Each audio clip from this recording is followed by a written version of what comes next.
Radio Science. Nature Info, spécial insectes. Un podcast des élèves de seconde 1 au lycée Europe Schumann à Cholet.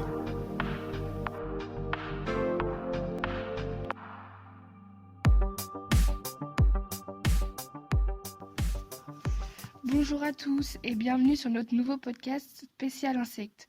Aujourd'hui, nous nous retrouvons avec la scientifique Elsie Favreau. Bonjour. Qui va nous faire découvrir l'ouvrage des insectes « Nourriront-ils la planète » écrit par Jean-Baptiste de Panafieux. Est-il possible de produire des insectes ? Cela est possible. Dans l'interview de Cédric Auriol, il a affirmé qu'ils sont les seuls à produire des insectes en France. Ils élèvent des grillons et des larves. Leur entreprise a été créée en 2011. Et sinon, quels sont les avantages de l'élevage d'insectes ? L'élevage d'insectes est moins polluant que celui des vaches ou bien du porc. Les insectes n'épuisent pas les terres cultivées. Étant donné que la population augmente, ça nous oblige à se tourner vers un autre type d'alimentation. Mais manger les insectes est-il nouveau sur notre planète ? Non, car dans les pays les plus riches, cette consommation est moins courante, comme dans l'Europe. Néanmoins, dans les pays les plus pauvres, cette consommation est plus courante, comme l'exemple de la Thaïlande.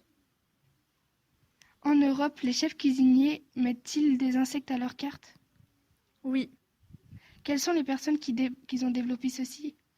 Ce sont les chefs brésiliens qui ont développé cette tendance. Thierry Marx, chef cuisinier, a affirmé dans son interview qu'il venait de l'intégrer les insectes à la carte, plus précisément les œufs de fourmis. Je voulais finir par une petite dernière question. Quel pays consomme le plus d'insectes ? La Thaïlande est l'un des pays les plus importants quant à la consommation des insectes. Plus de 150 espèces peuvent être identifiées. Merci de nous avoir écoutés et merci à vous, mademoiselle Elsie, d'être venue sur notre nouveau podcast. Nature Info, spécial insectes, c'est fini pour ce numéro. Retrouvez-nous dans la suite de nos podcasts.